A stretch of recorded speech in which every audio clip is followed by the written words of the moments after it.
your mother. It's time for another episode of Birds with Friends. Just a trio of feathery brethren weathering any season to see the Eagles eating teams like Scrammy's top with cheese. It's Philadelphia. Bo, Sheil, and Zach kicking it cooler than 3 penguins till Zach runs off with his valet keys. He's a real nuanced goose. Pull up a branch, get loose. It's time for some juice on some Birds with Friends. The early bird gets the worm, but prefers getting turned like a turn on some Birds with Friends. Bo, Sheil, and Zach coming at you with steps and things flapping their wings on Birds with Friends. All I know is Zach said he has a game where Sheil don't read both 7,000 words. And I said, I'm in. Let's go. Let's do it. And so the purpose of... That's what I needed was not to get at least one more reader. Hello, everybody, and welcome to Birds with Friends on a Thursday afternoon, a supersized double episode edition of Birds with Friends. Bo Wulf, Sheil, Kapadia, Zach Berman, Marissa Morris here to review the Cowboys game, preview the Chiefs game. We'll get the bird on the street from the Stone Cold Newsman. We'll get the Squall 22, Crow Thine Enemy, Swooper Soarcasting. So if you're live in the chat on YouTube, drop in your Swooper Soarcasting suggestions. We'll close with our Crystal Ball Deagle predictions. Sheil, how you doing? It seems like I saw this on Twitter. You've made the rounds on some national TV shows, national radio shows. Well, first of all, I don't know what supersized means. I don't plan on being here any longer than I usually am on a Thursday afternoon. So let's get that out of the way. We'll squeeze everything usually in about an hour and a half anyway to a shorter amount of time. Yeah. So everybody, what you need to do, you didn't get ZB and the Wulf on Birds with Friends this week because we didn't do the Tuesday night episode. We somehow, I don't know how, convinced I don't know if this is your juice. I want to like pit us against the corporate overlords. I was going to say suits, but I don't know that anyone at the Athletic wears a suit. So we'll just say speak for yourself. Yeah. Oh yeah. You look, yeah, that's a nice crisp collar. I don't know if it's dry cleaned or what there, but go to the Athletics YouTube page. Okay. Good. Listen, the beginning of our show is going to be terrible. Stop what you're doing. Just mute this. Go to the Athletics YouTube page.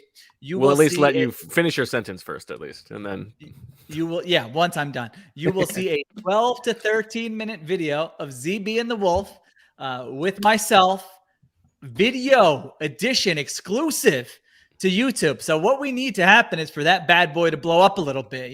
Let's give it some likes. Let's email it to our friends. Say, listen, I know you don't subscribe to The Athletic. You can watch this for free. Look at it. Look how amazing it is. Give it that thumbs up. Leave some TikTok, comments. Thumbs up, whatever. And let's get that bad boy to blow up. Now, this might lead to Zach eventually questioning life decisions, maybe searching for a new place of employment. But until he does that, there's a chance that could be in your, on your YouTube feed once a week. And so we just need to increase the audience. So go ahead and give that some love. Again, you can just go to the Athletics YouTube page. It should be the first video there. And let's get that bad boy going a little bit. Zach, you look like you had something to say. No, I enjoy doing that. I'm still getting used to when to play a part and when to play myself, right? So I was in this like weird in-between stage on the video thing because I wasn't sure if the audience it was going toward knew it was a parody. And so like I was doing this half parody, half normal voice, and I'll do better next time. I thought you were great as usual. I feel like that's hard for me. I kind of want to get into character mode. You're in a tough spot. But I'm also giving those are my actual takes. So you do get my takes from all these topics around the league. Just juice them up a little bit. Okay. So we've got plenty to get to. People shouting out Zach's fresh new haircut. Zach, reminds the Zach new looks great. Look at this guy. Unbelievable. The newer listeners, that's okay. Maybe the people who have joined us because of ZB and the Wulf might not know that you're the kind of man who gets his haircut. What is it? Every 10 days? No, every 3 weeks, 3 or 4 weeks. Yeah, depending. Okay. The summer more frequently than the winter, right? The winter you let it grow out a little longer. Okay, fair enough. One other thing before we get rolling. A couple weeks ago, Sheil mentioned that he had brought a Lenny Dykstra sign to a Phillies game, and later that day, DFOP Fransky in LA went on YouTube and believes that he has found Oh, wow. That's No, awesome. I wish that was Hey, it. was that not you? I thought it was That's maybe not too it. old. No, that's not. I remembered vividly. It's a white. Not that guy would be me, but I mean, what could are say the it would be odds though? someone in my group. What are the odds that he was able to find the exact same? That writing? one is, I appreciate, Defa, Fransky in LA looking for that. Ours was a white poster board, I remember, and it was like block letters. Again, my sister did it, and I think they were colored it in like Phillies colors, so like blue and red. And I mean, what is that? MVP nails for? Nails for nails for MVP. I mean, if you're, I don't know what this gentleman's doing there. Didn't put enough thought into that, but it's still pretty cool. It was still, yeah. I mean, Well, I think certainly a good because effort. because he was number 4, right? It's MVP. Yeah, I know. No, nails that's what for- I did too. But the arrangement. But does of this the make you words, feel retroactively nails like for- your sign was less original than perhaps? No, you thought? because this is September 26, 93. So I would assume that would be, he's at the NLC. He's in at a playoff game. Mine was a regular season game. So he probably saw, this strapping 10-year-old with this great sign on TV and said, hey, Johnny, let's get one of those going. You got any poster board? We'll bring that to the playoff game. So he's copying off me. All right, fair enough. All right, let's get to the news with the Stone Cold Newsman. Plenty going on, injury wise and otherwise. So we send it over to Zach Berman, our man on the street for the bird on the street. Uh-oh. I'm cutting. I will pick it up here. No worries. I don't need a Marissa's under the prompt. weather. No worries.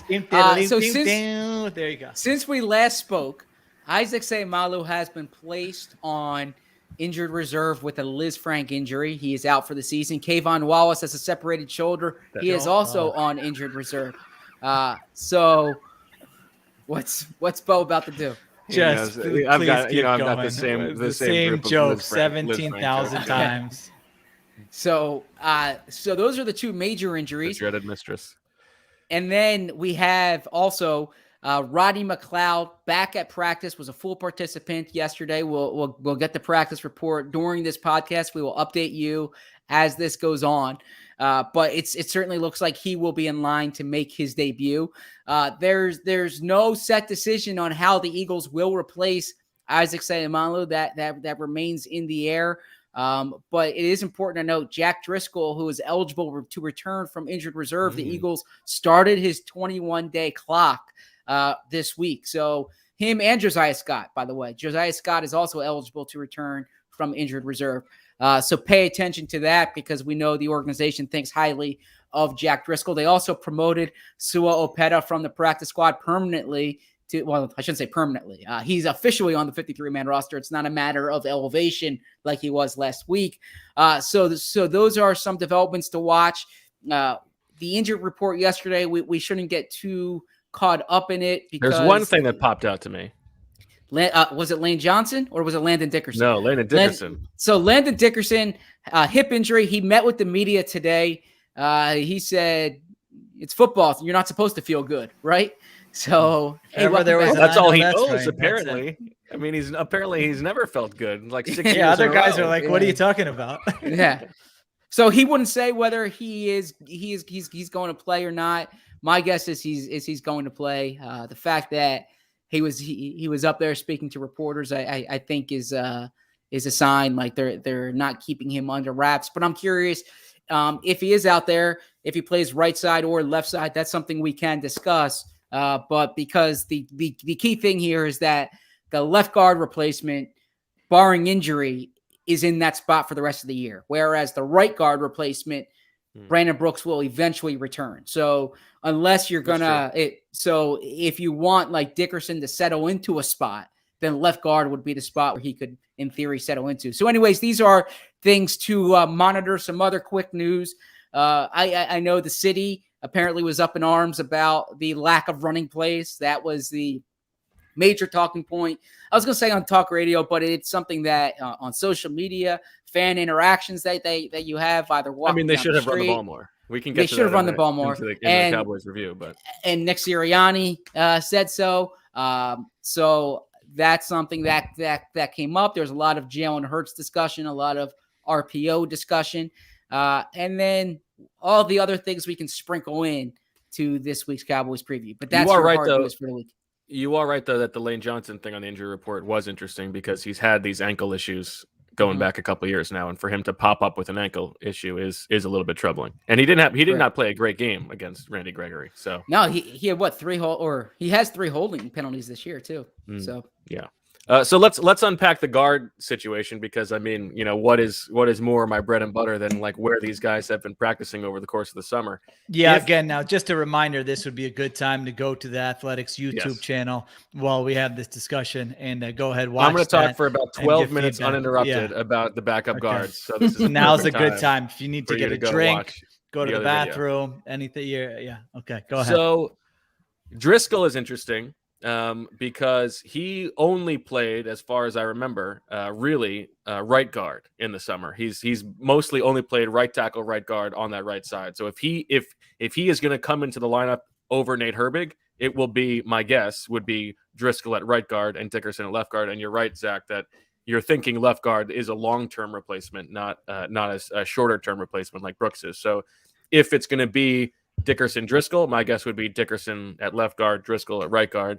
Herbig is obviously in the mix as well. I wonder if Sua Opeta is in the mix. He's really only a left guard as opposed to a right guard based on how he's played over the course of the summer. So some interesting guys in the mix. I guess it's either going to be Driscoll or Herbig is the answer. And as long as Dickerson can play, he'll be one of the 2 guys. And it certainly looks like Andre Dillard will be starting at left tackle again. Jordan Mailata continues to nurse this knee injury. So that means 3 new starters on the offensive line. Right. So after if only they can stay healthy up front, we're going to be at like the 3rd starting lineup in 4 games for the Eagles team again. So not great. All right. Do we want to talk about Shady? No, not right now. Hey, listen, at the end, if you want to talk about Shady, I don't even need to have a conversation about Shady right now. We should just give the news. By unbelievable! The way, what a terrible start to this podcast. For people who are tuning in at work who have not been on social media today, LeSean McCoy will officially retire as a Philadelphia Eagle tomorrow. All-time leading rusher in Eagles history, of course, and he is going to have a press conference. And as someone who has been entertained often in LeSean McCoy press conferences, I'm actually looking forward to 11 o'clock tomorrow to hear what he has to say. Did we just not mention any of the off-field stuff with LeSean McCoy? I mean, I was going through the tributes online and real quick. Okay. On the Athletic, Zach doesn't want to throw anybody off the bus, but no, on the Athletic. There is a news update. We do these news updates where we give the news and then you answer questions. And one of the questions is how's he or what's his legacy in Philly, or how's he remembered, something along those lines. And in that answer, it absolutely makes mention of the fact that, good job. There have been off the field issues. Yeah. So now I don't think it's like his prevailing legacy, but I don't think it's his prevailing legacy. I feel like I'm, generally getting the gist of those from social media. Sure.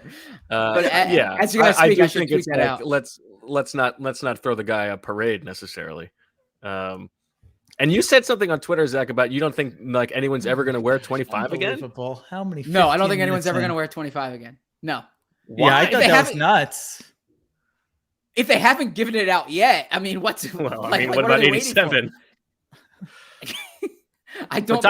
Somebody made the point, like Tommy McDonald was 25 too. Like they let someone else wear it after he wore it. Yeah, but like that was in the Hall of Famer.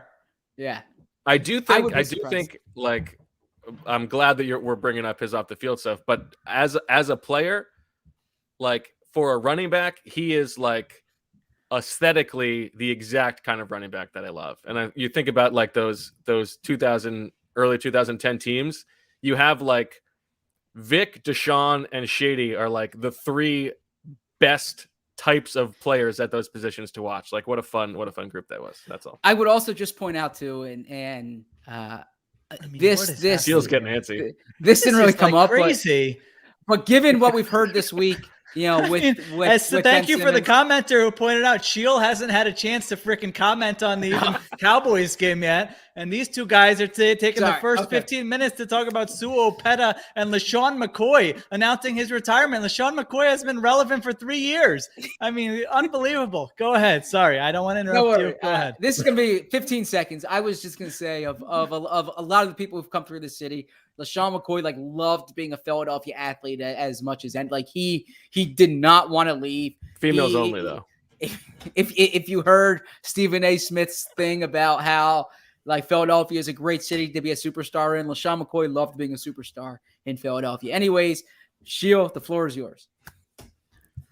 All right, let's get into the Squall 22. Sheil's been bursting at the seams. He already tweeted out his thoughts about Dak. Let's get going. This is one Dak Prescott tweet. Okay, don't get your tidy whities in a bunch over there.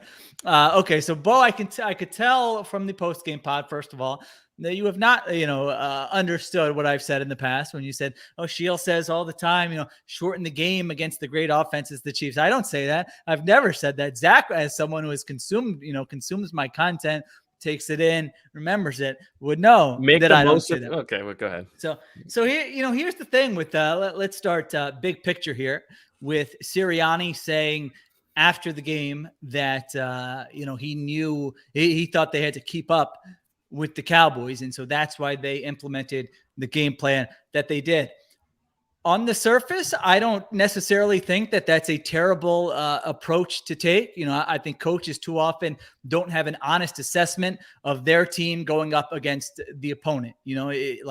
Like he knew probably going in that we're not going to be shutting down the Cowboys offense and limiting them to 17 points. So we need to come up with a game plan that's going to allow for us to score points. But they didn't do that. I mean, as you guys pointed out in the post-game pod, if that is your approach, that we're really going to have to score in this game, we're going to have to maximize every opportunity, it's unlikely that our defense is going to stop them, then that doesn't align with punting on 4th and 5 from midfield twice. I mean, it's the total opposite thing. So, sometimes when you're a little bit removed, like I am, you zoom out a little bit. And I think there are some very interesting themes that come out of that game, a lot that relate to what we reported on in the spring. And it's like, who's formulating this plan for how you're going to go into that game against the Cowboys? Because that's what it sounded like to me. It sounded like a guy who, may have had meetings with, I don't know what departments in the organization. Maybe they have one with everybody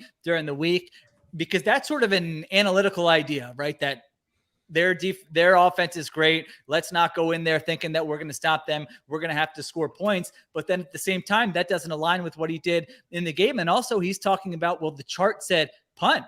I mean, what chart is he using? Exactly. I don't think he's lying. Like, I don't think he's an ill-willed guy. Like, I have nothing else we can say. He doesn't seem like a jerk. I don't think he's, purposefully deceiving anybody, but like, that's a little bit, that's interesting, because I thought, if anything, that with this new coaching staff, that they were going to be making even more unconventional, aggressive decisions, where they would be at like their own 35 on a 4th and 3 and be going for it. But on the, we saw in that game, that was actually more conservative than you would think. If you just look at some of the models that are publicly available online, Ben Baldwin has the 4th down bot.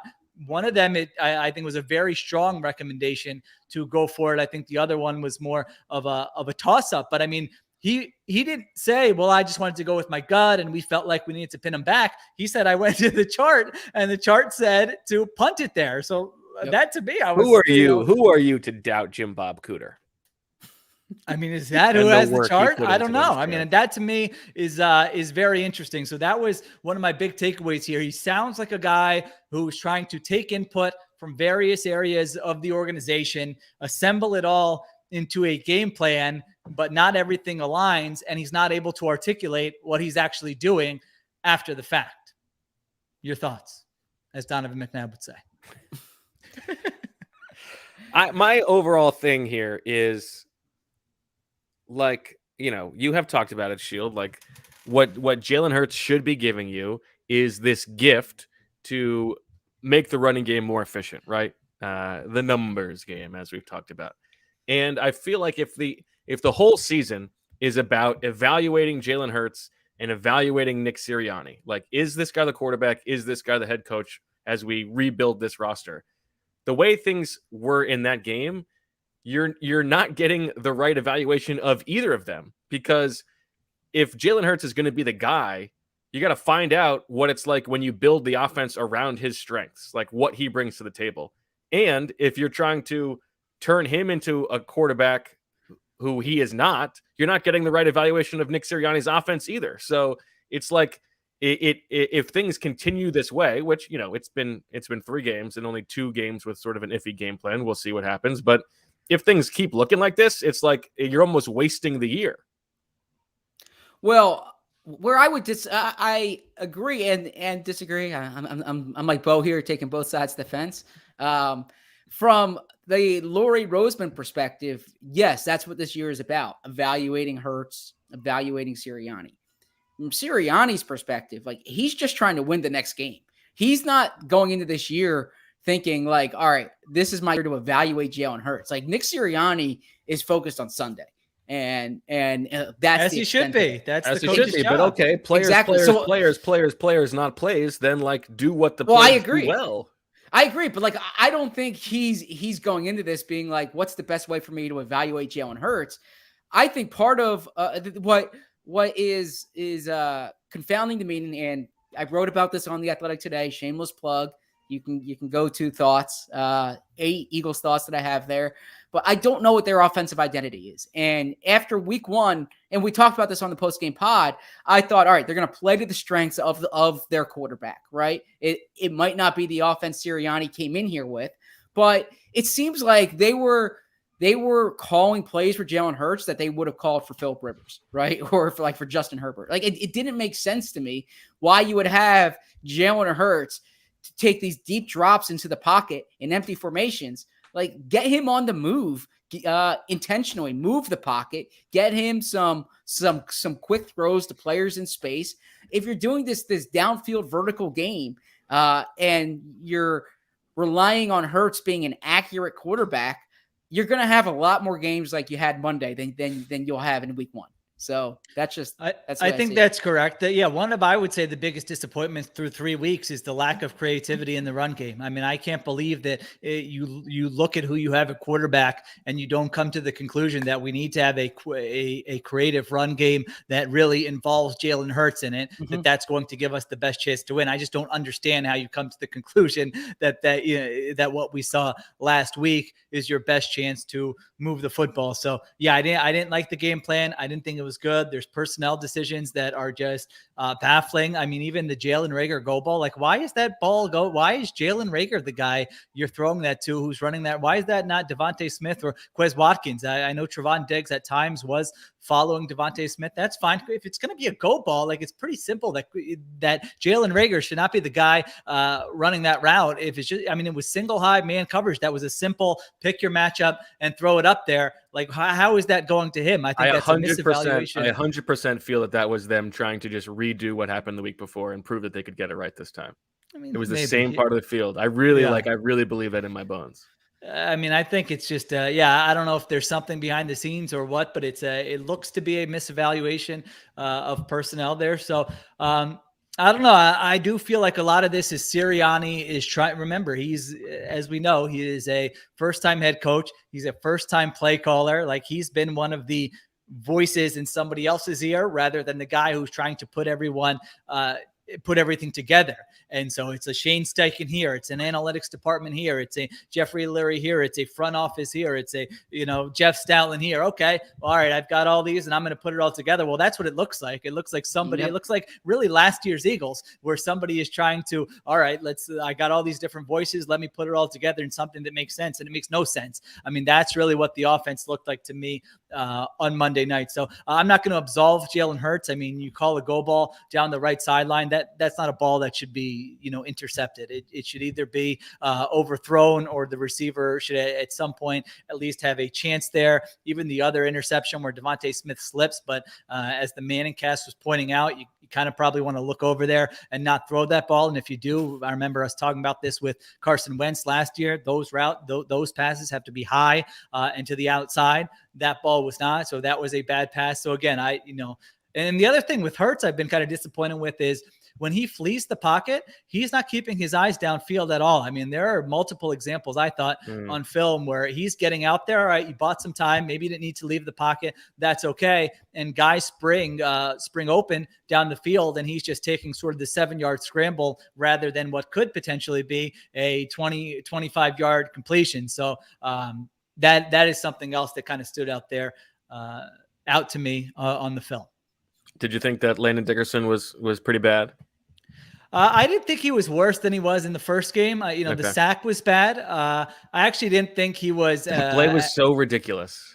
Yeah. 13 personnel with JJ Arcega-Whiteside as the one receiver. And you're like, yeah. And you're running play action. Total disaster. Yeah, I don't know what is going on there, but I thought he gave up the sack. But now I didn't. Once it was 34-14 in the fourth.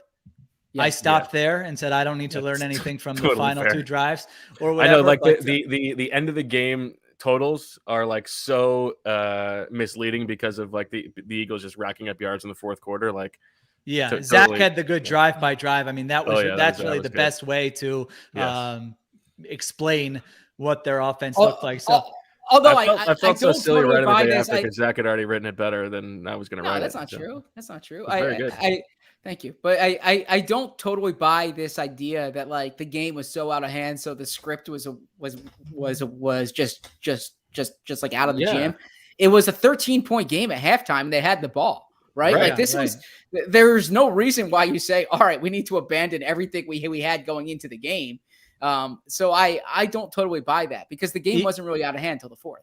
Yeah, even later in the third, I mean, it's 27-14, and you have to score there, yes, but you don't have to abandon what you wanted to do there. So I thought that that part was interesting. I thought just matchup wise, like on the running thing, like that's where their advantage should have been. Like so, as Jimmy Kempsky had pointed out over the course of the week, like that is an undersized Cowboys defensive line. When they ran the ball, it was like 3 carries, but they ran the ball well. Like, I don't know, it just seemed like. Although we'll get to this in a bit. I mean, not to jump ahead, but I did watch a good deal of Chargers these past 2 weeks because they played against the Cowboys and they played against the Chiefs, and like the Chargers basically are like, you guys, because the Cowboys and the Chiefs just run on us. I know we talked about this in week 1, but they're very deliberate. Like, don't throw the ball over our heads. Just run on us all you want. And both those teams ran the ball. But the Chargers won both games. So I don't think the Eagles just want to run for the sake of running. No, but I mean, the extremes. I mean, 3 times in that game is ridiculous. Agreed. When you look at the strengths and the weaknesses of your roster. I mean, I think all of us we're never the ones saying run the ball more. And I don't think run the ball changes the result there. So I think it's a fair criticism, not one that would have changed the result of the game. Andre Dillard, I thought, played well. I mean, he had a lot of good reps in there. And I guess when you're only going to run the ball 3 times, that's probably going to be a game that he's going to look even better in because pass protection, I think, is his strength. But, it was sort of a little bit of a reminder that don't bury the guy. Maybe he can only play one position. It's an important position. Maybe he doesn't have the intangibles and some of the stuff you would love on some of your offensive alignment, but just in terms of having the skill set to be able to block people and pass protection at left tackle, like that's an elite skill. So we'll see how that looks here going forward. The Chiefs don't have a great pass rush, but I thought that, that could have been a game where he's just playing terrible and totally ruins the game plan even more for you. And it was nothing like that. I wouldn't even say competent. I thought he played well in that game. Let me see what else I got. What do you think of you talked about this in the post-game pod. I don't know if you have any more thoughts on it, but like not using motion on a single snap in that game. To me, it's sort of, I don't know, the analytics people are like, I feel like a little bit too obsessed with motion. I know some of the old school types have pointed out that some quarterbacks, they didn't like doing a lot of motion because they just wanted a picture of, we're going to line up, Peyton Manning, I guess, is the example that we're just going to line up. I want to see exactly how they match us and then we'll just go. We don't need to trick them. But I almost feel like the way the Eagles are set up, you do need to look for the little stuff that can trick them. I mean, Zach mentioned the Chargers against the Chiefs. They're using tempo at various times, not like Chip Kelly on every snap, but at various times. And you look at the Chiefs, they're totally confused. I mean, the Chargers got a touchdown because the Chiefs weren't lined up right.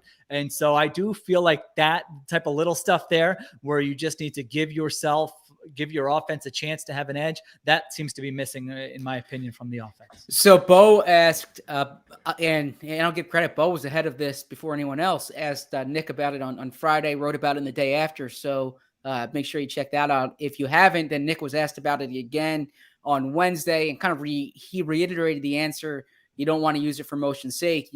I want to use it for a purpose. And I thought today, EJ Smith from the Inquirer, he had a real good question to Shane Steichen, which was like, well, what's the downside of using it, right? And Shane said, because, and it's similar to what Sheil just mentioned with Peyton Manning, is that it could change what you're seeing from the defense. And then it kind of, you might get the defense into a look that you don't want, that like what you see before the snap is what you're expecting, and you want to keep what you see. So if you do motion, then it might muddle what you're expecting. So if that holds water, I'll defer to you guys, but that was Shane Steichen's explanation.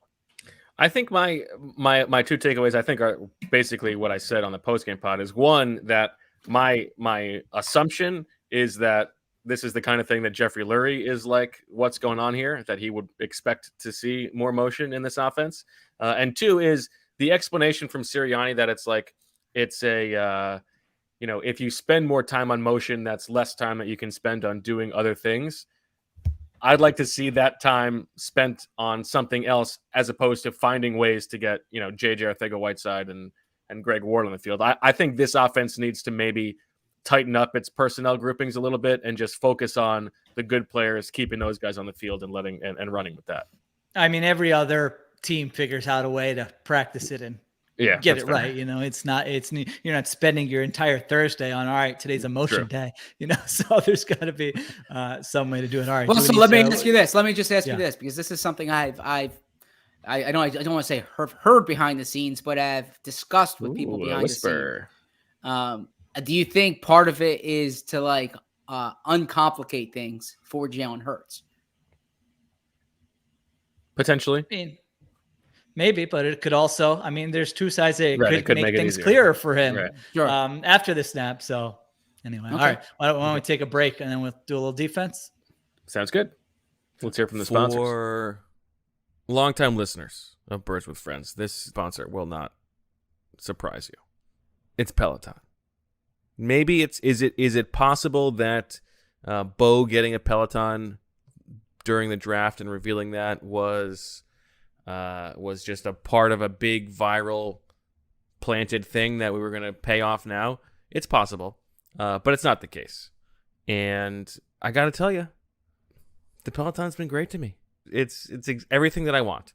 I can work out, get my fix without going to the gym, without having to see anybody, doing it in the comfort of my own home. If I got 45 minutes of free time in the middle of the day, bang, work, just knock it out. It's great. And it's the part of your brain that likes, the endorphins of a Twitter or winning a game on your phone or something like that. Peloton, it taps into all these things. It's like you can't believe how easily you succumb to these things, trying to beat your personal records, or trying to beat other people on the leaderboard, or interacting with other people on the leaderboard with this little high five thing, or following your friends. And the library of workouts, it's fantastic. I've got my favorite instructors. I've got my favorite types of classes. It's I'm almost ashamed at how much I love the Peloton. I'm sitting here literally looking at it and looking at the sweat marks on the Peloton. It's it's as good as advertised. So what you need to know is that with the Peloton bike, there's nothing like working out from home, and you can learn more at onepeloton.com. New members can try Peloton classes free for 30 days at onepeloton.com/app. Terms apply. That's onepeloton.com. onepeloton.com. Check it out. And you don't even need the bike to check out the app. There's all kinds of good stuff. It's fantastic. Check it out. Today's episode is sponsored by the NBA and their quest to advance the game of basketball, grow the community, and impact culture. The league celebrates its teams, players, and fans across the past, present, and future as part of its 75th anniversary season. That's Game highlights pivotal moments on court and beyond, from iconic plays in arenas to the impact players have in the community. That's the NBA. That's Game. Like in the NBA Finals when the Bucks had their backs against the wall, Drew Holiday steals the ball, pushes the break, the alley-oop to Giannis for an iconic slam. That got everyone up off their couches, sealed Game 5 and the eventual title. That's the NBA. That's Game. This is more than just basketball. It's what connects us all and keeps us coming back for more. That's the NBA. That's Game. All right, we're back on Birds with Friends. Squall 22, talking about the Monday night game against the Cowboys. Sheil, what did you think about the performance of the Eagles defense against your boy, Dak Prescott? Yeah, I don't know that there was anything that was really that interesting about the defense. They played how we thought they were going to play, where you're sitting in two high coverages and saying, move the ball methodically down the field. And when you face a good offense, they can methodically move the ball down the field. And so that's what happened. Their defensive line gets pushed around. Their linebackers can't get off blocks. You're giving up chunks in the run game. I will say Derek Barnett, I thought was, I don't know if I guess I should ask you first, because anytime now I criticize a player, then you're going to come back 3 years later and tell me that the guy was injured and then I'm a jerk forever criticizing him. So was Derek Barnett injured? Was he ill? Was he on the injury report? Anything we know about him in this game? I think he was a little bit banged up from Zach backing up his truck over him a few times. Come on. That's that is such like hyperbole, overstatement, whatever you want to say. I asked the question to get Sirianni on the record and Gannon on the record. That is it. It's not like this obsession that I have. Well, I mean, methinks the ZB doth protest too much. I don't know. I thought this was one of the worst games I've seen Derek Barnett play. I mean, he was just like, at times it looked like Tyron Smith wasn't even, really trying. And Derek Barnett was like allergic to getting close to the quarterback or something. I mean, he was so far away on some of these throws that it just kept standing out to me play after play. So I don't know what's going on there. Maybe he is injured and it will come out like on the injury report as we discuss this. Maybe it's a new scheme. Maybe I don't know. Maybe it was the Cowboys being really good, but that was kind of one individual performance that stood out to me. And then I thought Zach's there was was working very well on Mr. Barnett. There was an illuminating snap, I thought, where I paused it and I looked and I said, all right, who are these guys on the field? And the D line was Ryan Kerrigan, Milton Williams, Hassan Ridgeway, Taron Jackson, with Alex Singleton and Eric Wilson behind them. And so that was a personal reminder to myself that, we can do all this scheme, this the roster is not very good. Mm. And when those guys are out there for a snap against the Cowboys offensive line and CeeDee Lamb and Amari Cooper and Dak Prescott and Zeke Elliott and Tony Pollard, like the other team is probably going to win those battles more often than not. So that's another zoom out thing to not lose sight of that. I think it's worth examining everything the new coach does, everything the quarterback does. At the end of the day, the reason this team's not going to be very good is because the roster is not very good. That's fair. Ryan Kerrigan, of course, 3 games now without a single tackle or quarterback hit. I haven't written the Eagles' success with NFC East signings continues apace. I'm not going to say I take voluminous notes, but when someone does something good or bad, I do try to write it down. Like I just forget he's out there. I mean, I don't even. Yeah. So does everybody. So not defending Kerrigan here, but from talking to him these past 2 weeks, I do think the thumb injury is really affecting him. Like more so than one of Owie. Bo, how much do you know about pass rushing? How much you know about pass rushing? 2 hands. It takes at least 2 hands. He's got at least one good thumb. You can't grip. That's a big thing, and so the thumb injury. Now, what happened to the good old days when a guy had a full club for an arm and was still wielding it with power as a pass rusher? Come on. It's just imagine Strap not it having on, Ryan.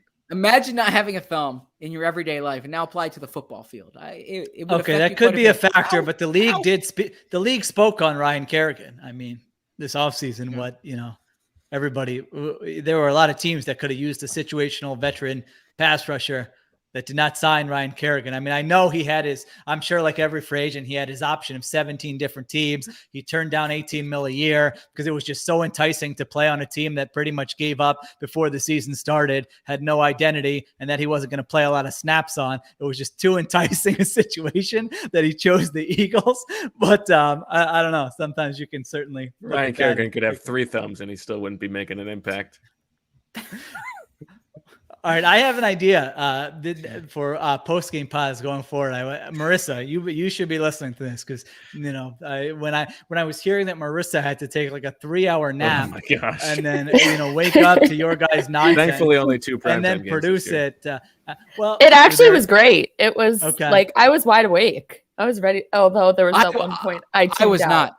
Yeah, right. So, wait, so there are 2 more primetime games, or there's 1 more? Only 1 more on Thursday Oh, night. That's Thursday it. night. Yeah. And then and then there's a game against Washington that doesn't have a time yet. I can't imagine that's going to be flexed to prime time. But, I don't know. Ryan Kerrigan against his former team. That's right. They're going to call it Thumble.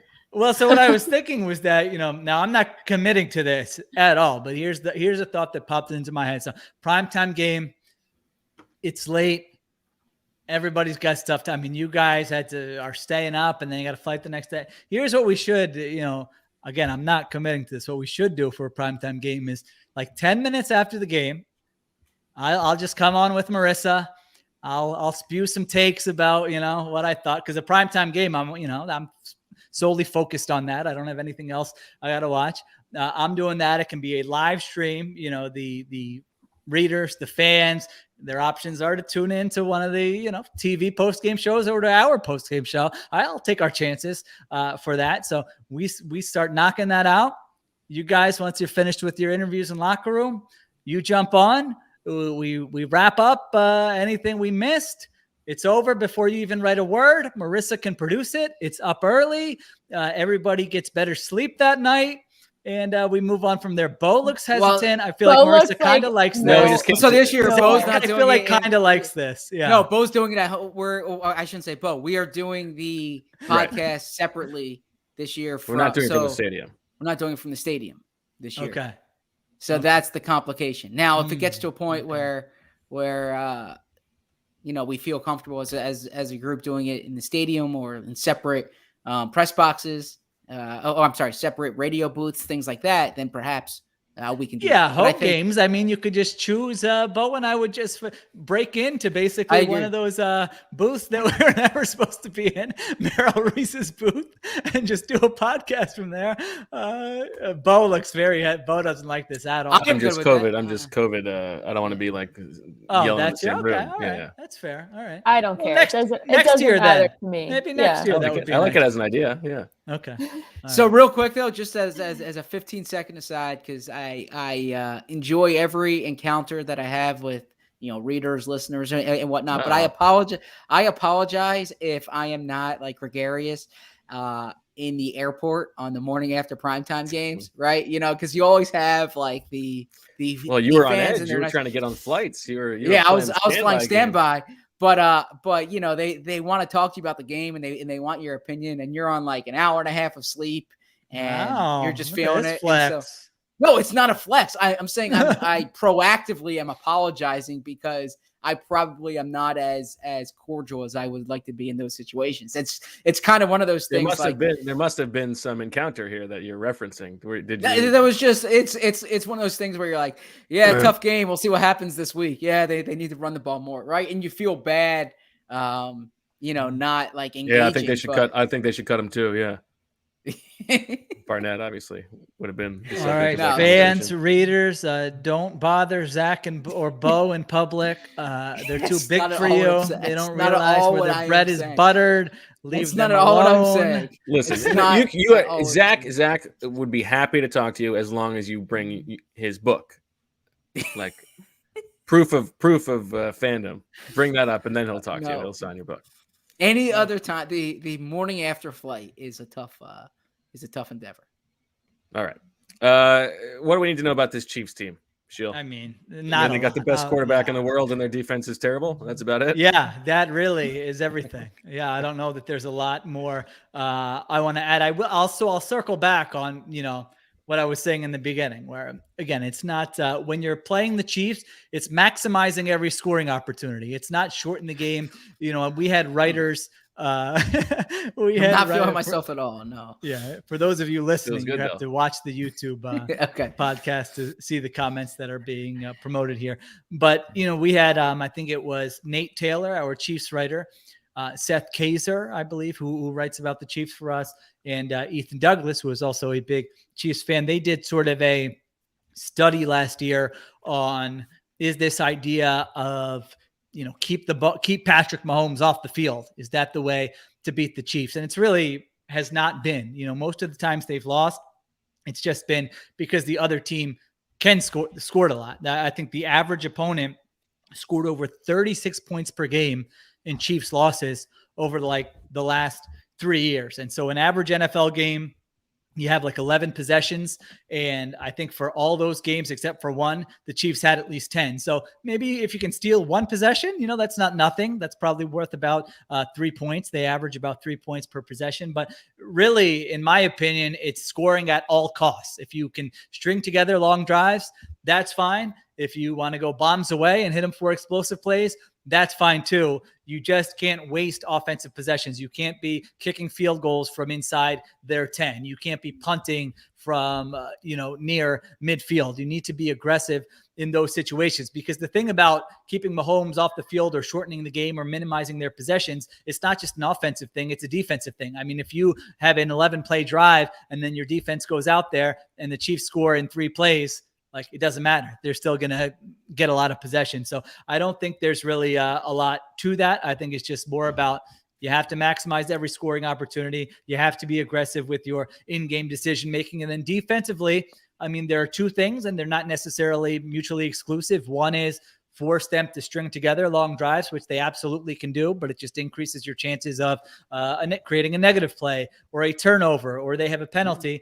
And then the other one is producing takeaways, which we know there's a randomness to, but they do have 6 turnovers in their first 3 games. So whether it's I thought when I saw Jonathan Gannon in the second half of that Cowboys game, it was 3rd down, and he called that nickel blitz with Avonte Maddox and Josh Sweat. That's the type of thing, sort of an unscouted blitz at a time where they're not expecting it, where maybe you can scheme up a negative play or a turnover. Those are the things you have to try to do. Sheil, real quick, did you think that was a Josh Sweat sack or a Josh Sweat Avonte Maddox? Yeah, I did listen. I'm Marissa. Well, let's get to both of these now while we're on it. I'll buy some time, Marissa. You let me know when you're ready. I mean, I'm so disappointed in Dennis. I mean, really acting like the McCarthy thing was controversial at all. Marissa, go ahead. If you have that, go ahead and play. Important, most relevant thing that happened in last night's game was the final 90 seconds of the first half, where Mike McCarthy had a meltdown. So much so that a referee tried to help him. Referee went over to him like, "Hey, buddy, I'm just letting you know, I think you're supposed to call timeout here." Okay. So, I mean, real quick, congratulations to Nick Wright on going into boy. the WAER Hall of Fame. Well deserved. None of the credit goes to his co-host. All the credit goes to him. There you go. Feels like. Oh, wait, what's WAER? That was our radio station in college. He and I Oh, worked at and the he radio goes station in together. and you don't get in? Yeah, what are we doing co-host? here? Oh, no, I don't belong in the WAR Hall of Fame. Yeah, but weren't you guys working together? This feels like Did you at a least shot get a across the mention in his bow. acceptance speech or something? No, he had many co-hosts. This is like my favorite thing, that you co-hosted a show with Nick Wright is like the greatest. Multiple shows, but multiple That's shows. program. I mean, yeah. Yeah, but congratulations to Nick. But anyways, besides the point, Wow. go on. All you. Okay. So, I mean, like that's the definition of what the thing was. I mean, really, it wasn't I think the even McCarthy close thing. at all. I think the McCarthy thing you deserve. I think the Sweat thing is a little bit more. I think it was on us for not strictly defining it in real time. That's what we needed. That's what we need to do. We need to make sure that there is no gray area on a half sack. But Yeah, then he'd get half a point, right? So he would still have No, won. it's binary. It's yes or no. He either had a sack or he didn't. Well, I mean, in the stat books, he had a sack. He had a half sack. Well, He he's didn't still, have. there's something still there. Didn't have listed. no sacks. Yeah. I mean, That I thought there was actually a gray area for that one, but luckily Zach and Marissa, made the right call there. While Bo, Zach had the right idea there when he said, "Bo, if you were on the other side of this, you'd be saying that it was a sack," which is 100% true. So Yeah. I'll go. I don't even need to revisit that one. I could have gone either way, but it was already decided in the post-game pod. okay. All right. Well, speaking of which, we will get to Swooper Soarcasting in a minute after we hear one more time from our valued sponsors. Look, no one's perfect. Even the best baseball players strike out with bases loaded. The best golfers sometimes three-putt with the tournament on the line. So if you feel like you come up short in the bedroom sometimes, it's perfectly okay. But if it's bothering you, there are options. Go to GetRoman.com/BWF now. With Roman, you can get free online evaluation and ongoing care for ED, all from the comfort and privacy of your home. A U.S. licensed healthcare professional will work with you to find the best treatment plan. If medication is appropriate, it ships to you free with 2-day shipping. The whole process is straightforward and discreet. And getting started is simple. Just go to GetRoman.com/BWF and complete an online visit. Take care of your ED without leaving home. Complete an online visit today to connect with a U.S. licensed healthcare professional and take care of it. Go to GetRoman.com/BWF now to get $15 off your first month. Look, there's a straightforward way to take care of your ED. GetRoman.com/BWF. Get started now to save $15 on your first month of treatment. This podcast is sponsored by BetterHelp Online Therapy. Check out BetterHelp.com/BWF. Life is full of stressors. It doesn't matter who you are or what you have, your life is probably stressful. BetterHelp is customized online therapy that offers video, phone, and even live chat sessions with your therapist, so you don't have to see anyone on camera if you don't want to. It's much more affordable than in-person therapy, and you could start communicating with your therapist in under 48 hours. Unload the stressors and get some unbiased feedback. You'd be pretty surprised at what you might gain from it. See if it's for you. This podcast is sponsored by BetterHelp, and Birds with Friends listeners get 10% off their first month at betterhelp.com/BWF. That's BetterHelp.com/BWF. That's the best ad read I've heard. How about Marissa just dropping in and teaching us all a lesson? Boom. Well, that comment in the chat of "fine, I'll do it myself." So I wanted to make sure I had these all in the system to go tonight, and I, sent it to you guys, and I was like, you know what? I'll just read it myself. I'll make it easier on everybody. You did awesome. What a beast. None of us responded. Yeah. My nose is a little stuffy. My nose is a little stuffy, so I apologize for that. But Outstanding. yes, thanks to all of our sponsors. We appreciate all of them. Great.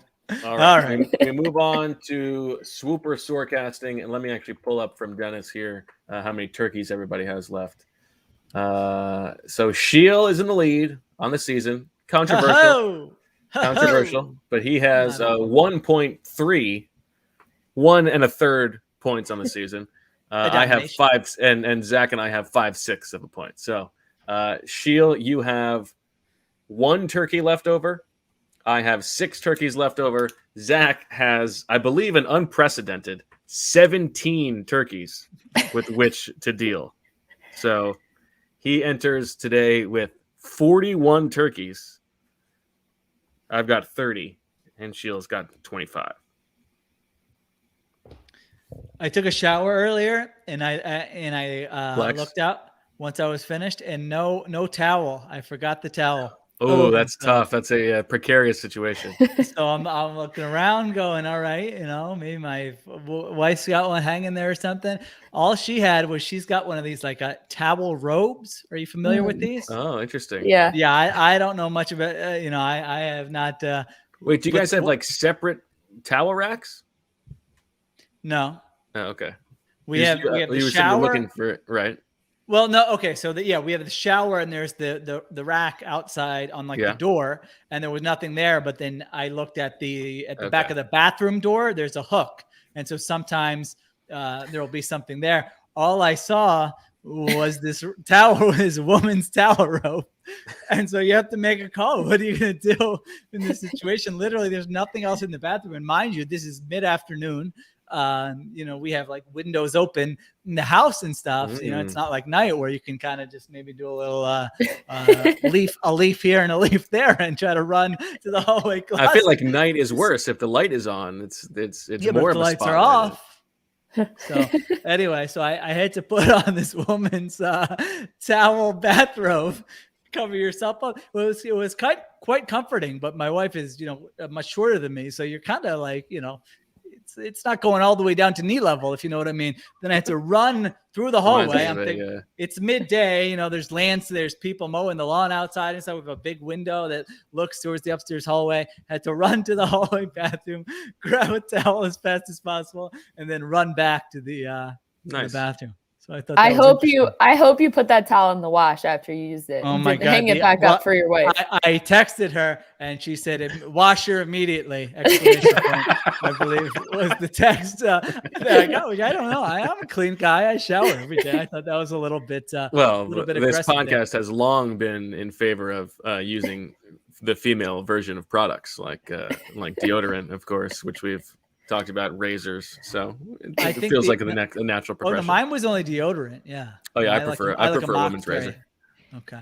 I use male products, so I'll say that. I'm not. The only thing, Mr. Jennifer Love Hewitt over here. Axe body spray for everything. He's got a subscription to Maxim.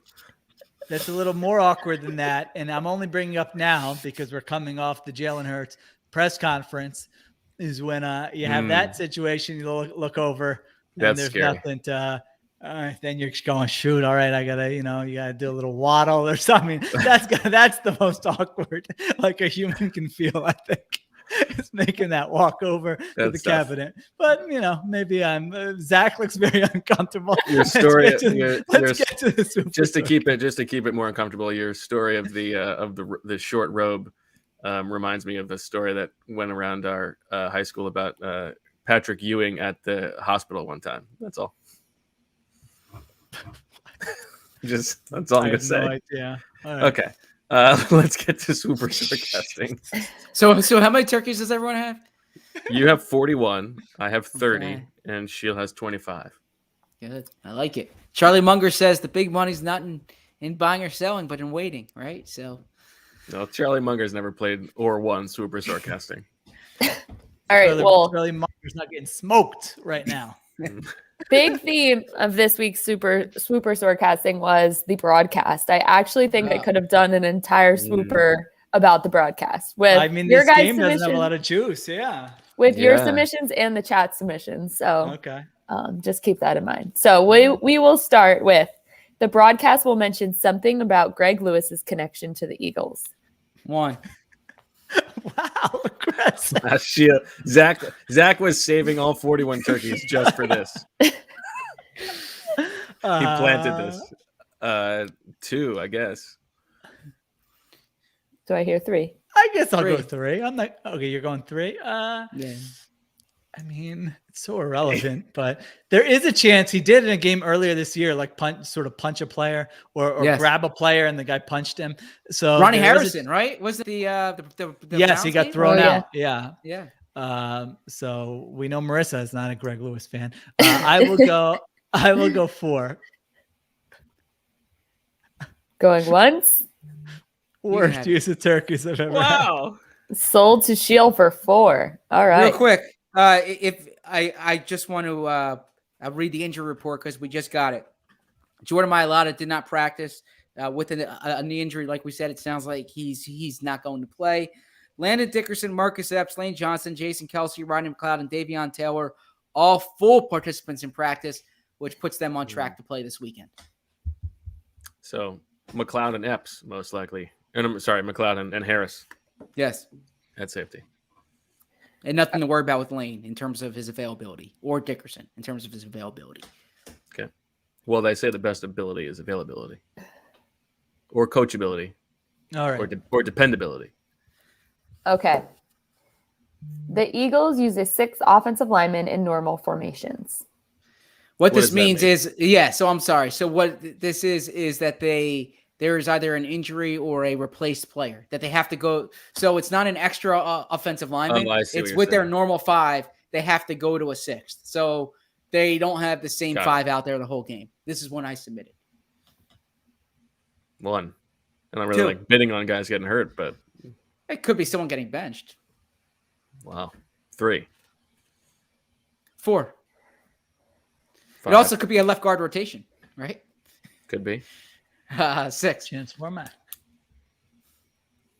6. Wow. Do I hear 7?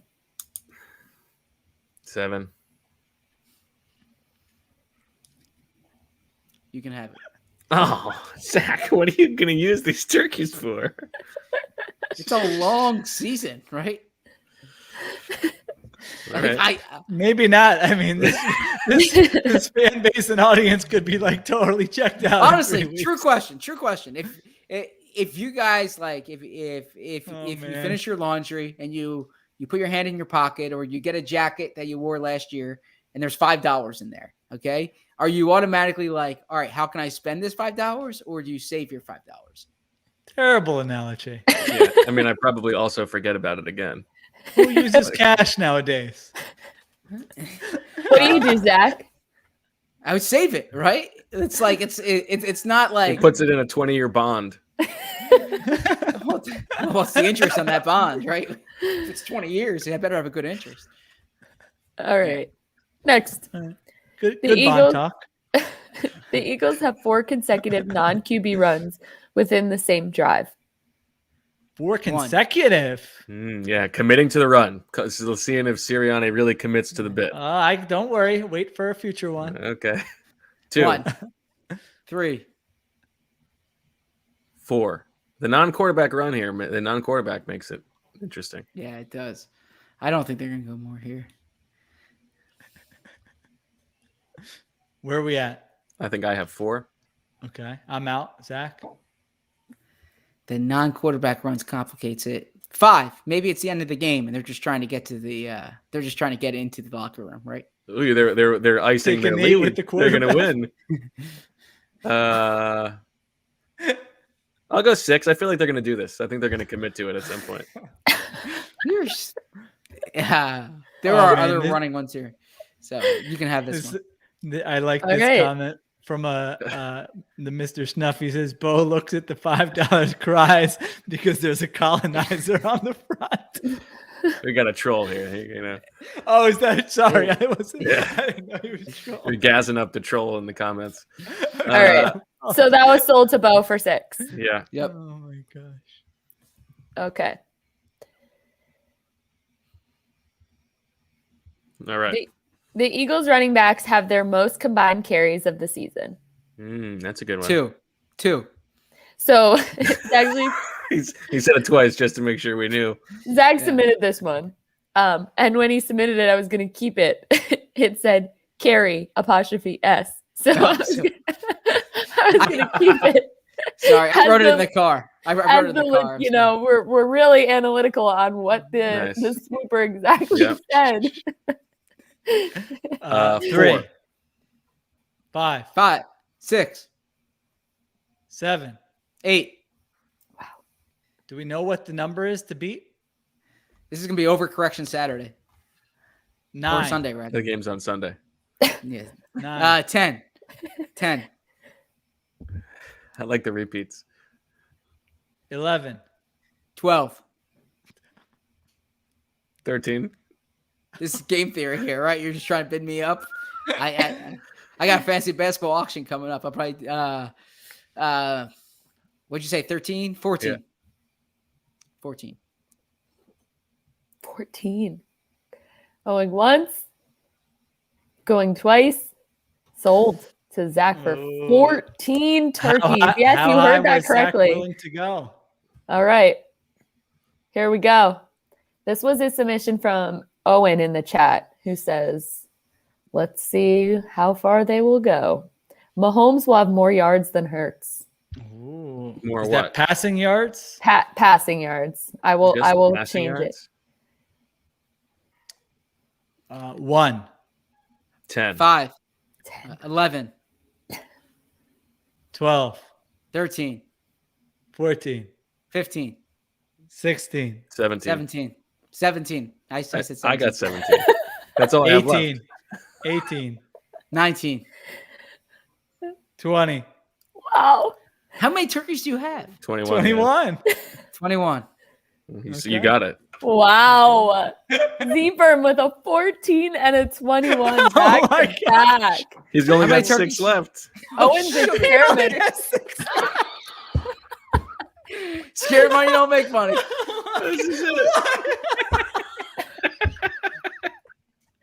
Wow. Shout out to Owen. That was awesome. I mean,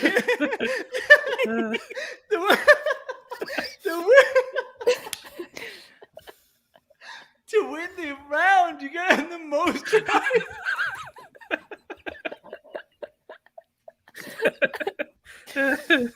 You got carried I mean, away, Zach's think, got Zach. 2. He's got 2 things that are probably going to happen.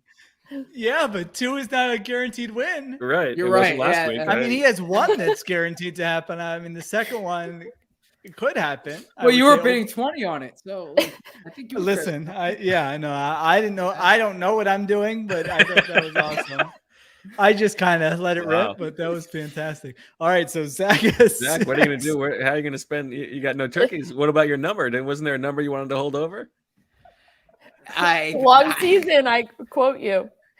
Yeah, but you know what? When opportunities, as Daryl Morey says, opportunity is not a lengthy visitor, right? So when opportunity is there, you got to strike. Oh my gosh, that was awesome. All right, so reset it for me here. All right, you've I got have 21. I've got 17. Zach has 6, and there are 7 things left. Oh my god. All right, let's go. All right. Zach pulled his $5 out of his laundry, and then the ice cream truck went running, and he just ran outside. Zach pulled the 5 out and then told everyone in his family to empty their pockets. Give it to him right now. He put on a ski mask. And Oh man. Stole his kids' piggy banks. you broke their This is piggy all- bank open. Oh my gosh, outstanding. All right, that was fun. All right. Okay. Another broadcast one. The broadcast will show footage of LeSean McCoy from the snow game. 2. Zach, man, interesting. Is LeSean McCoy being nothing? Is anything happening with him this game? He's at halftime. He's being Oh, that honored is at this week. halftime. Okay. Yeah. What did you bid, Bo? 2? 2. 2. I'll go 3. 4.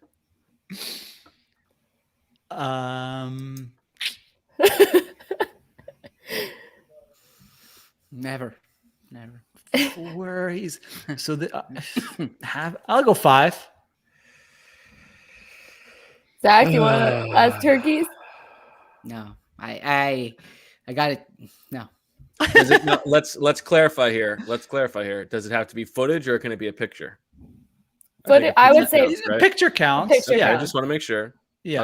I'll go 6. All right, I'll let you have that for 6. All right. Okay. Okay. Next. The Eagles win. Oh, wow. 1. 2. Oof. Yeah, that might be too Too much. rich. I'll go 3. Do I hear I mean, 4? a 7-point spread. Like, what's the there's the sites where you can look at what's the percentage I of can tell times you. a team wins if they're 7-point favorite. It's not like as crazy as it feels like. At the same time, I don't think I want to spend my turkeys on that. 73% chance the Chiefs win. So Okay, that's Yeah. not crazy. I mean, it's a very nice bet. I feel like for you if you look at it in that context. 3 turkeys for a 27% chance. yeah. Yeah. All right. Well, I'm not gonna. Okay. The Okay. Chiefs are 2-12 in their last 14 games against the spread. Okay. The Chiefs score on a screen pass. Oh, that's a good one. Oh, baby. 1. 1. 2. Another chat submission. Do I hear 3? score on a screen? Could be a running back screen. Could be a tight end screen. Could be a Who quarterback determines screen. whether it was an actual screen? Fran Duffy? Yeah, well, yeah. I mean, it's like it's the porn thing. I don't know You what know, you're talking about. Marissa, bleep that out. I don't know where Here Bo's come the going with bots. this. Here come the bots. Okay. All right, what are we at? 3 for Zach's who? at 3. Yeah. I'll go 4 on that bad boy. Did I hear Zebra, were 5? you a Clyde Edwards-Helaire fan in that draft? I was, but not in the first round. But I did like him. I liked DeAndre Swift more. Oh, Bo and I were Just 'cause loving he it. was a Clyde Philly Edwards. guy. I gotta say, Awesome. Yeah, we were Edwards wrong. Helaire has been it's not Disappointing. even even the flashes I don't see that Yeah. much. So, all right, sorry, where are we? I did think 4. you said Okay. 5, right? Or no, you said 4. I said Zach, 4. are you going to 5 or no? No, I'm not. I'm disappointed right now. I'll say 5.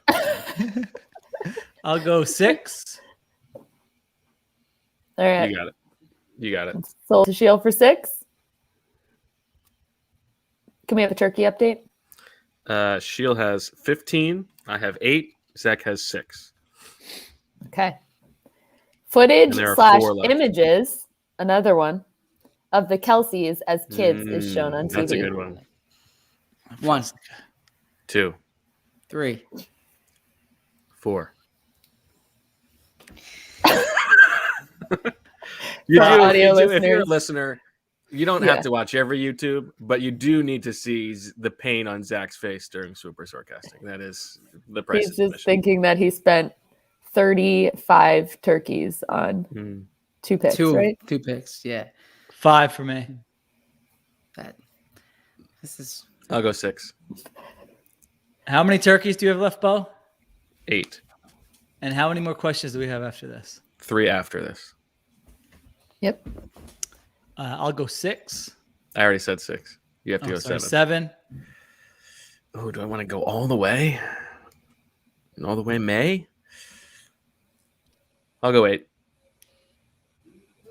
Sheil? So I could have you use all yours, and then it's just me and Zebra, and I've got a 15 spot for the next 3. Although I do really like this one, so am I going to find one that I feel as good about? Because this one sort of feels like a lock to me. I mean, footage, images of the Kelseys as kids is shown on TV. So we're gonna need the sickos to be closely monitoring the broadcast for all these broadcast questions. Does Cincinnati count? Does them as teammates at Cincinnati count as kids? Oh, what age? No, I don't think that. I don't think college counts. I would say high school or below. Yeah, they would have been adults at that point. so someone said. Go ahead. No, someone's saying, what would Munger be thinking right now? He would say, diversification is a protection against ignorance, right? So, you should invest. What are you talking about? Someone said, what is Charlie Munger thinking right now? Like he says, invest in the stocks you believe in, right? You don't need to diversify. So I put my turkeys in 2 stocks that I believe will occur. So, all right, I'm going to go 9. I feel like right, this is as close to a, all right. It's a high percentage one for me. I think the only thing that could trip you up is if it's just a picture of them in Cincinnati. Yeah. I mean, all right. that's a bad job by the production team. If that or like hugging after the Super Bowl or something like that. But I do think Sheil wins that one. I wish I had turkeys left over. Okay, you've both got 6 left. I've got 8. Okay. Ryan Kerrigan has a tackle or QB hit. 1. A tackle? This is the bar? My I'll God. say 2. Wait, now hold on. Well, I guess they don't give half tackles. Yeah. Be But a half assisted, sack but counts. Yes, absolutely. basically, and if his He's on the box stat sheet. score Yeah. on Yes. ESPN.com has anything other than all zeros, Yeah, exactly. you win this one. I'll go 3, 4. I mean, it's not like I want to be really rooting for this, but I'll go 5. I should have just said 6. Why didn't I just say 6? It was a bad job. Do I hear? No one can bid 7, right? Do I want this as my Oh, only okay. thing? I'll say 7. I'll take it. That was a bad job. All right. So 2 left, and they are Bo, you are out, correct? I have 1 left. Okay. The Eagles will rank in the bottom 10 in pass rate on early downs in neutral situations, according to Ben Baldwin's table. 1. This was Zach's overcorrection thing there. 2. I guess I'll give a quick clarifier. So for those who don't know what that is, it's not just looking at run pass ratio. You take away 2-minute drill. You take away, if if the game's totally out of hand. So he's got this table. We're all on the same page here, right? You know what I'm talking about? Yes. Mm-hmm. Okay. So the win. So 10 or under? Bottom 10. So they would have to be 23. 23rd. Yeah. Right. 23rd or worse for just this week. Yeah. Okay. I was just. What's the bid so far? 2. I'm at 2. Yeah. Zach is so dejected. I will go. So morose. 3. All you. Wow. Sold to Sheil for 3. Final one. LeSean McCoy curses during his halftime speech. Oh, I'm glad I spent on the previous one. 1. I can't 2. bid. 3. You got it. He can't. I'm out. Still Right? can't do it. Yeah. All right. Okay. Okay. All right, Zach. What a All roller right, coaster. well, hold on. We have to determine what counts as a curse. Well, this was your submission. So. I know. So why don't you just tell us? One of George Carlin's words. I mean, Okay. what are the ones damn. you're Like, what are the damn ones doesn't you're count, confused right? by? Damn doesn't count. No, damn doesn't count. Okay. Otherwise, I think it's. H- And this is the Double hockey halftime speech. This is not a Hell press doesn't conference. count. Does the This press is conference during count? the halftime speech. Okay. Okay. Yeah. So that's a little harder. He's It's gonna like- say, "Let's win the effing game" or something like that. Pull a David Ortiz post. Yeah. All right. Yeah. So, to recap, Sheil has 4. He has the broadcast mentions Greg Lewis's connection to the Eagles. Worst one ever. The Chiefs score on a screen.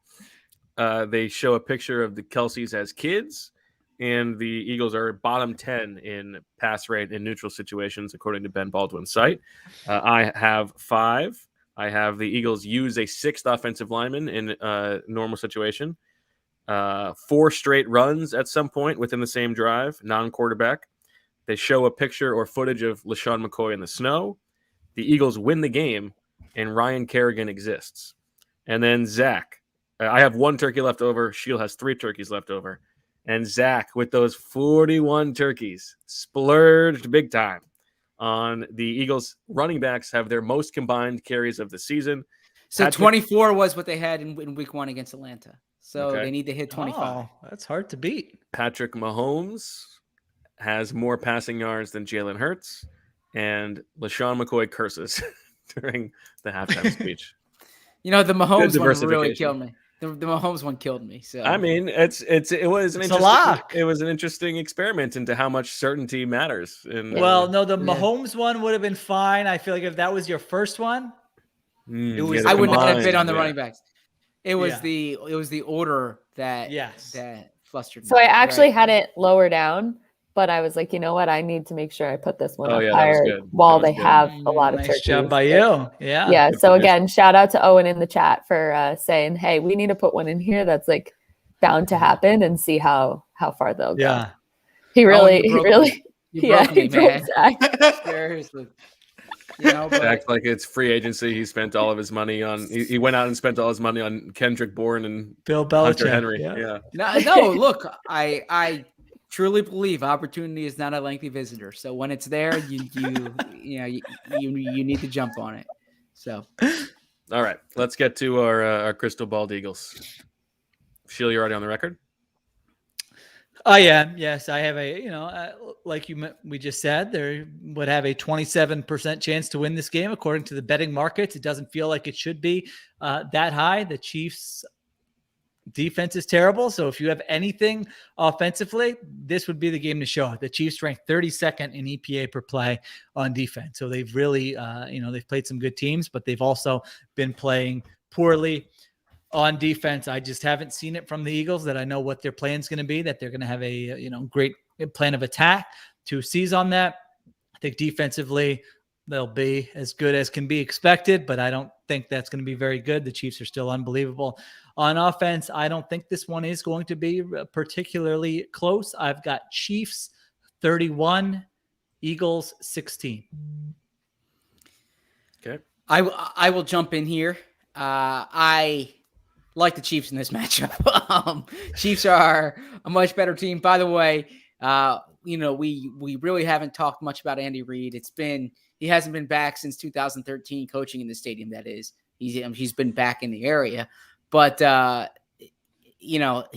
still think like this matters to Andy, right? Even though he's accomplished quite a bit in Kansas City, like I still think he would like to give it to the Eagles, right? I thought for sure Sheil was going to have a Swooper Soarcasting on Andy Reid dropping a Mushu pork or a cheeseburger line in the post-game press conference. I do enjoy that. Yeah. Well, he said that when we spoke to him on the conference call this week, he said he doesn't eat as much as he did there or something like that. He's lighter than he was. He doesn't have any more red hair either, he said.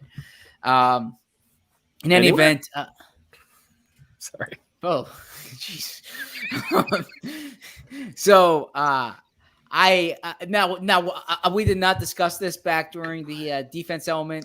I do think what the Chargers did against the Chiefs is constructive. I think that the Eagles are going to try to force the Chiefs to run. I do think he's going to look at Brandon Staley's game plan. Jonathan Gannon will. That said, the Eagles don't have Derwin James in their secondary. I think the Chiefs have their way against the Eagles defense. I don't think the Eagles offense can keep pace. I think they're going to try to run the ball a little bit more. I actually think they might try to slow down the game some. I don't think this game plan is going to be keep pace with the Chiefs. I think it will be to try to extend the game. But I do think the Eagles can move the ball, just not nearly enough. 35. The Chiefs win 35-24.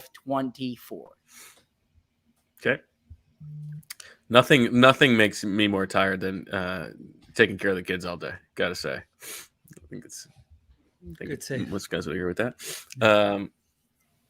Yeah, I mean, I'm not a hero necessarily, but if you want to use those words, that's up to you. Yeah, I mean, I think this is a tough matchup. You got the Chiefs, not only a much better team and a much more explosive team, but they need a win. The season's already not getting away from them, but they need. It's not like they can overlook this game. So you got Andy Reid with the motivation. I think this has a chance to potentially get ugly. I think the Eagles will probably look better on offense because that Chiefs defense is not good. So points will be scored, but I mean, it's just impossible. They're playing the Chiefs, and then they got the Bucs in 2 weeks. So a real chance of the Eagles being 1-5 if they can't win in Carolina next week. I will say the Chiefs win this game 38-21. There you go. Okay. All right. Marissa, how about those Panthers? We haven't been gassing up #Marissa's Panthers enough. 3-0, right? I mean, there's so much talk about the defense. Shout out to Sheil for calling that before the season started. But yeah, the only person who noticed. I'm feeling very confident about my 7.5. I think that's what the it was. over. Yeah, very confident. Yeah, they lose J.C. Horn, and then they go get C.J. Henderson on the cheap. Yeah, C.J. Henderson was a top 10 pick 2 years ago. Yeah, Urban's just giving him away. Yeah. Well, he's giving a lot of things away, including wins. All right. Well, that'll do it for this episode of Birds with Friends. We'll be back with a post-game pod on Sunday night, potentially live, but if it seems worth it, who knows? So real quick, can I say one thing real quick? Always. In all earnestness, I apologize. How dare you interrupt me? I apologize for interrupting. Tomorrow's my wife's birthday. Happy birthday to Emily. She's an incredible wife, so she listens to this. Happy birthday. I will say it to her in person, but Do you think it'd be funny? It'd be funny if you didn't. You're like, well, I said it on the podcast. Yeah, I said it on the podcast. Yeah. She's like, are you forgetting anything? You're like, an hour and 24 minutes in. Yeah, no, but I after mentioned Bo's her. joke. I mentioned her in passing quite a bit, but in all earnestness, happy birthday. Hashtag Team Wait, Emily. tomorrow you Happy said it's her birthday? Tomorrow's Yeah. her birthday. Yep. Oh, Naya's birthday also. It took October me 1st. Oh, There I you think go. we have The, been over this before. Nice. Yeah. Have we been over this before? I think we might have Last learned this year. last year. Yeah, I think Okay. last year. Happy you go. birthday, Naya. Yes. Happy What's birthday, your, Naya and Emily. Hashtag. Zach, what's your favorite thing about Emily? My favorite thing about Emily, how incredible of a mother she is. Oh, She's like the perfect mother. come on, Zach. You're going to make me cry here. Always, We're always an trying hour to and get, 24 always minutes trying in. to get you, and you just had it lined up. Wow. And Sheil, what's I your feel favorite like thing you- about Naya? I feel like Zach should get like some of your turkey bets for that one. No, No.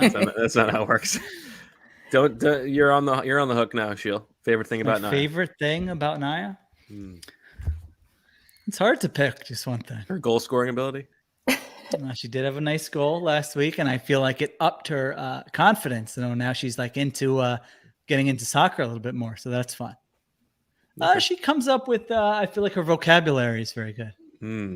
She'll Nice. sometimes throw out a word where I'm like, "Why are you using that at such a young age?" So, yeah, Harry That's good. Potter. Get your kids involved with Harry Potter. There you early. go. Of course, That who lives in this closet right here? Mine wasn't probably as polished or as heartfelt as Zach's there. That I actually did get asked that when I was getting married to my wife, something to name something that she's really good at or positive quality, and I think I said online research. Like it's You're very unbelievable. literal about it. So I hear that all the time.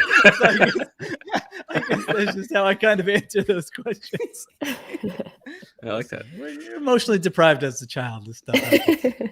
All right. Well, that'll do it for this episode of Birds with Friends. Thanks to everybody for listening. Thanks to everybody for being in the chat. Make sure you do go to the Athletics YouTube page. Gas up the numbers on ZB and the Wulf. We want that bad boy exploding and putting all the other videos on that channel to shame. So, thumbs up, comment, send it around. Maybe get a billboard, something like that. I don't know. And we'll talk to you on Sunday. So for Zach, Sheil, and Marissa, I'm Bo. And as always, happy birthday to Emily and Naya. We love you.